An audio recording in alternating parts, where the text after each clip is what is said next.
Hey everyone, today I'm going to be doing another Beatles vinyl update. I haven't done one in quite a while actually, so I thought it's about time I did another one.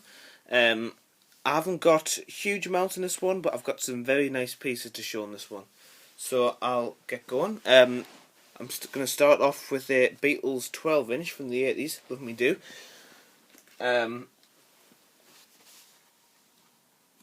Here it is. It's backed with the Love Me Do original single version, and it's also got P.S. I Love You on there. And that's a similar picture to on the Introducing the Beatles album cover. And there's some bit of information down there, just telling you about the track. And it's on a Repro red Parlophone label there.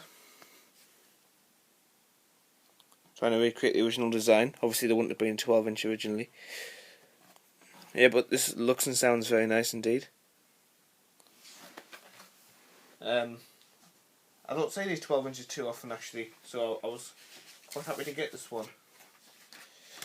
Now moving on to Please Please Me, and this is one of my most recent Beatles purchases actually.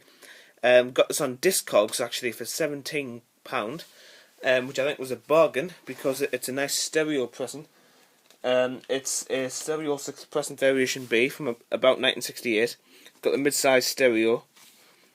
Flip backs, of course, made by Gowden Lofthouse, and I'll show you the label. It's on the yellow and black Parlophone label, and everything about the album's in really nice condition. It's in the sepia advertising sleeve, and here is the label. So it's still got the Soul New Care, Gramophone Company Limited. So it's before 69, because if it was 1969 then it wouldn't have any Soul New Care. But I'd say still about mid-60s. But anyway, I think this is very nice, and for such a cheap price as well, because these would normally go for more than £17. So just by chance I was able to get this one. But yeah, I'm delighted with that. Plays really well. And here we have a Hard Day's Night mono second pressing variation A. Also a mid-60s press, mid to late 60s. Flip backs and Gowden Lofthouse sleeve. It's a very nice sleeve on this one actually, a few little spots. But apart from that, it looks really nice. Not too much aging on this one. And the front cover's got hardly any creasing at all. It's got its EMI text sleeve. And I'll take the record out. Now this is one I've been looking for quite a long time actually. It's got the Times New Roman font. It's got some label damage on side one, but still, you know, I mean, that was the only letdown of the album. So, but it did mean I got it for a few quid cheaper because we got it from Record Fair just this Saturday actually. So, anyway, that's Times New Roman font, Gramophone Company Limited. And it's in very nice condition. 3N matrix on that, and it's got a KT text code. And that was actually one of the last mono Hard Day's Nights I needed actually. With Hard Day's Night, there's a lot of variations of the monos, but that was one of the last sort of significant variations, if you like, because that label's totally different to any of the others that I had. And here's another mono Hard Day's Night, which I got a little while ago. This is a 1980s press, 1981, 1982 mono fourth pressing. As you can see, it's a much lighter blue to the darker sort of royal blue on the original there. See, so a much lighter blue on that one. There's a back, no flip backs this time. Still Gowden Lofthouse, and this is on the yellow and black label, but obviously this is the sort of the later one where they reintroduced it for these releases in the early 80s. And here's the label. It's got no Soul New Care text, and it's got the mono up above the Parlophone name there. It's always nice to get these 80s releases. They do sound great as well, actually.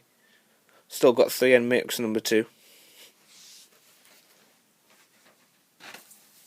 And after this, we've got yet another Hard Day's Night mono. This one is a 5th pressing. This is a late 80s, early 90s one. As you can see, this has a much bigger mono than you'd normally find in a Hard Day's Night. This is a large mono rather than the mid-sized mono. And as you can see by the whiteness, it's in very nice condition indeed. There's the back. This is the barcode on, advertising it for vinyl, cassette and CD, so you know it's a Metal Master. And this is an Apple logo copy down here. I'll show you the record.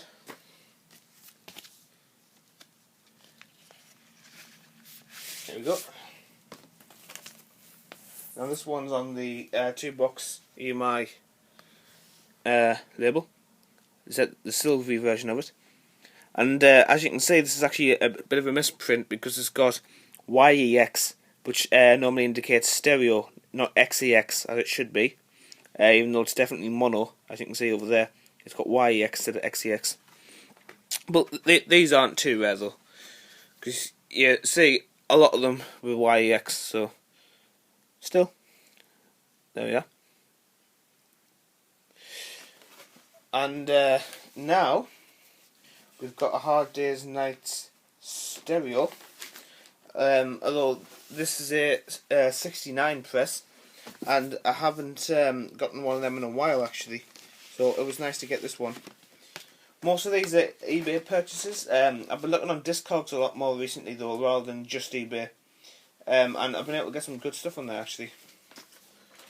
So anyway, just put that down. Here's the stereo. This has got the little, I think this is a small stereo here, and here's the back. It's still in pretty nice condition, good flip backs, Garrett and Lofthouse sleeve, and here's the label. It's on the yellow and black label. Here's the advertising sleeve, and here is the vinyl. As you can see, it's got no sold in UK text, but apart from that, it's just like a regular 60s record. Got the stereo up there and going for Company Limited on their side too. And this one's also in quite good condition. It's not in as good a condition as some of the other ones I've shown. It's got a mega scratch on side 1, but the rest of it's nice. So it's still nice to pick up these presses though, because the 69 presses are getting more and more hard to get, so it's still nice to pick up one, even if it's not in brilliant condition. It's more just for the label than anything else. And now, moving on to Beatles for sale. Now this is one of the most interesting ones I've got to show in this video, as this is the very rare I'm a Losser spelling error copy. I'll go straight to the vinyl because that's obviously the most interesting thing about this. And here she is. Take that. This is also in very, very nice condition, this one.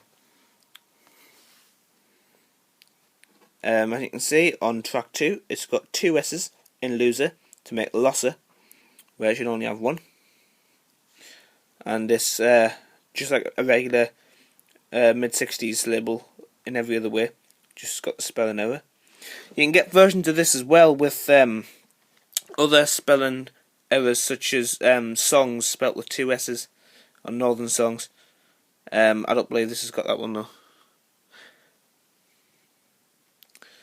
But yeah, that's still I think a great one to get, because I've been looking for this one for a long time, and this copy actually came from Parlogram site, which has got a lot of rare Beatles stuff. Okay, here is another Beatles for sale. This one is a 4th pressing stereo variation here. I'll show you that. This is from early 1969, and this is also a rare Beatles for sale, because I'll show you. It's on the one box label, except this is like a weird version of the one box where it's missing some of the label information. I'll show you that here. Yep. So as you can see on the right hand side, it hasn't got stereo above the PCS 3062 like it should normally do, and it hasn't got the 33 and the third on the left hand side by the YEX in the 1964. So it's definitely missing some information off there. It's the same on the other side. So this is also a very rare one to get, and this one came from eBay a little while ago, and I was very pleased to get this one indeed. Yeah. Okay, moving on to help now. This isn't a particularly rare copy, although it's one I've been looking for a while. It's a mono second pressing variation B, from the mid-60s. It's regular in pretty much every way, except it's got a very slight label change to the variation there. I'll get it up here. Right, here is the label. Right, the difference is mainly that the Beatles down here is, like the band name, it's a lot bigger on this pressing than it is on the variation there, because it's really tiny, although it's quite big here, so that's how you can tell the difference. Plus I think the spacing between that and the main Great Britain is a bit different as well. But yeah, it's very similar otherwise though. And this is just another hole in the collection that was filled nicely.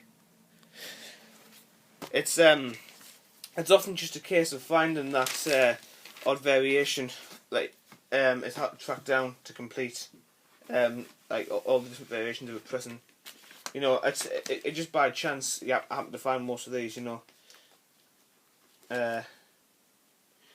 Now on to Rubber Soul. Now this is a very nice thing to get, because this is a very rare album as well. This is a 90s release. This is a Metal Master of sorts, just like all the others, where it's got the barcode that advertises it for vinyl, cassette and CD. It's got the Apple logo, except this one has a very, very major difference, because we're still getting pressed on the Parlophone 2-box EMI label at this point. However, this one is a mispressing on the white Apple label. Now, Rubber Soul was never intended to be pressed on Apple in England, although there were a few misprints like this that did get printed on the white Apple label for some reason. And I very seldom see these. In fact, I think this is the only one I ever have seen. And it's just like a Metal Master in every other way. It's got the same matrix numbers and everything, but it's just been mispressed on the white Apple label. So I was very, very pleased to get this one. That's one I've been looking for a long time, and to be honest I never actually thought I'd get one of these. Now on to a Sgt. Pepper's Lonely Hearts Club Band picture disc. This is the first Beatles picture disc I've got like this, I think, actually. And it's really nice. There's the front, and here's the back of the cover. Down here it says try and get the focus. Yeah, it says record manufactured in West Germany, so could be a German copy. But the sleeves printed and made in Great Britain by Gowden Lofthouse, of course. And I like the back to this as well, where it's exactly the same, but both sides look really nice. I was surprised that it was the same on both sides, actually, because I've seen quite a few different versions of this where they've got different patterns on. But it's still very nice to have, though, you know. It looks very nice on the turntable. Not that I play it that regularly, but I still wanted to see what it looked like spinning around. Here's a Yellow Submarine from the mid-80s to the sort of late 80s, early 90s. It's a 6-pressing stereo, and this is actually a crossover pressing of sorts. I'll show you the back first. It's got the barcode on, advertising it for all 3 formats. It's got the Apple logo in the bottom left corner there. Now I'll show you why it's crossover. It's just because it's nothing major or anything. Although it's got although it's the version where the rim text goes all the way around, it's actually got the matrix numbers of I think it's a copy before this. So the matrix numbers are slightly different to the label, but still. Yeah, you tend to see a lot of sort of late 80s copies with the rim text all the way around. I suppose that must have just been something they were doing at the time, you know. Still, there you go. And last but not least, this is a Abbey Road first person variation B. This is another very, very nice one to get, because this is quite hard to track down too. This is also weird press. Oh, it's got the misaligned apple on the back of the cover, by the way. So it's also a misaligned copy. Anyway, I'll show you why it's so strange. Because if you look at the label, the on the right hand side there, the layout's all wrong, because there it's got like stereo PCS 7088 and it's got the YEX and the 1969 bit. But if we look on the back here, you can see it's totally different, because it's got the stereo YEX, P1969 and PCS 7088. And if you also look over here, it's got the EMI record manufacturing UK side 2 33 1/3. Whereas if you look over here how it should be, everything's totally different. So basically side 2, the layout's been mucked up a bit. And you can tell it's still first person, of course, because there's no Her Majesty on the label at the bottom there. So yeah, I was also very, very happy to get one of those at last. Right, well, that's the end of this video. I hope you enjoyed seeing these albums, and I'll see you all next time.